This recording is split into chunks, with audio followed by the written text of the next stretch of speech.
Hello everyone and welcome back to Flo's Corner. So in this video I'm going to be showing you how to make modeling chocolate using candy melts. All you need is candy melts and some light corn syrup. You're going to measure out 1 cup of candy melts, which is 225 grams. You're going to place the candy melts into your microwave on 30-second intervals. Once the first 30 seconds are up, you're going to take your spatula and you're going to mix it around. You're going to start to notice that the candy melts are starting to melt, but they're not fully melted just yet. So you're going to pop it back in the microwave for another 30 seconds. Depending on your microwave, it may take a little bit longer to melt, but mine's only needed 1 full minute to actually melt. So I did 30 seconds the first time and 30 seconds the second. So here is what it looked like the second time after coming out of the microwave. You can see that it is more melted than the first time, and all you're going to do is just swish it around until you get a nice clear flowing flow. All the candy melts should be melted. There should be no chunks whatsoever in your chocolate. Be careful not to overheat your candy melts. I recommend after 1 minute of being in the microwave that after that, if it's still not melted, then you just use 10-second intervals at a time. Now you're going to add a 1/4 cup, which is about 55 ml of corn syrup to the chocolate. Because corn syrup can be very thick, I do recommend sitting the bowl of corn syrup in a bowl of hot water to actually loosen it a little bit. You can let it sit for about 10 to 15 seconds, then remove it. Now you're going to fold in the corn syrup in the candy melt. So pretty much folding is pretty much like going around the sides and then coming into the middle. Be careful at this part because this part only takes about 45 seconds to a minute to actually solidify, which is what we want. You do not want to over mix your corn syrup with the candy melts because it will give you a terrible product. I would say I folded about 15 times before it actually started coming together. So it happens pretty quickly.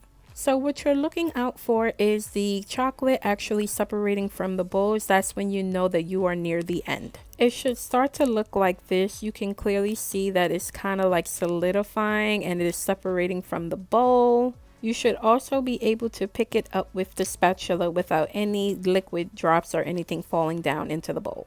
Now you're going to place it in some plastic wrap and cover it fully. What I like to do is fold it over 1 time, and then I like to smash the chocolate down to make it nice and flat because this definitely helps with making it dry out faster. If you just keep it in that ball, it's normally going to take just a little longer for it to actually solidify and harden up because it would still be warm in the middle. Now, normally you can just keep it on your counter. I say for me, it only takes about 20 minutes for it to solidify. Depending on the warmth in your house, if you do want to put it in the refrigerator, it'll solidify just a little bit faster. It'll feel solid like you're picking up clay or something like that. You can feel that it's solidified. If you feel that it is bending or going like around the bends of your fingers when you lift it up, I mean, it is still warm and it still hasn't solidified just yet. So here is what it should look like. It should be completely solidified. You see I just lifted it up and it comes up as one piece. Here I'm just going to break off a piece so you can see the definition and the texture of this modeling chocolate. You can see that it is not tacky. It is not getting stuck to my fingers or anything like that. It almost gives you like a clay kind of putty type of feel. Now you're ready to use it. You can make all kinds of figurines, sculptures, or anything like that. Most of the time when you see realistic or 3D cakes, or sometimes if you see characters that people make in the baking world, we always assume it's fondant. In most cases, it is modeling chocolate. Modeling chocolate tends to be more sturdier than fondant and tastes way better.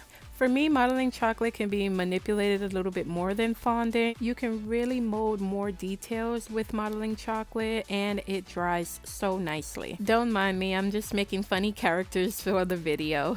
And here I have a little surprise. I'm making a little surprise for you guys. I think you guys are gonna love it. Comment down below what do you think this is gonna be before I actually reveal what this little thing I'm making is. Ta-da! What do you guys think? Did you guess it right? This is my little, I call him like my little Jack Frost. I mean, come on. You cannot tell me he isn't just the little cutest.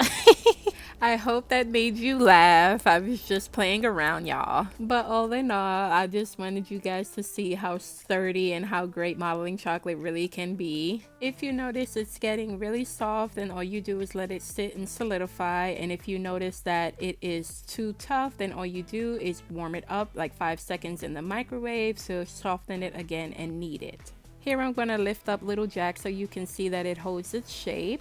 You can do so many things with modeling chocolate. You can just make modeling chocolate if you just want to have fun with your children. This is a cute little project to do with them if you would like. You can play around and practice with making sculptures and characters and all kinds of things when it comes to modeling chocolate. And it is so inexpensive because it only takes 2 ingredients to make this. You can color modeling chocolate if you want, but the fun thing about using candy melts is candy melts come in all kinds of colors. So you can actually just add the corn syrup and make modeling chocolate whatever color you would like using different color candy melts. So that's awesome. And how to store it is all you do is keep it in its plastic wrap and place it in a ziplock bag, and it is good to go. You can keep it at room temperature or you can put it in the refrigerator for longer lasting. I hope this tutorial was helpful. Thank you for watching. See you in my next one. Bye.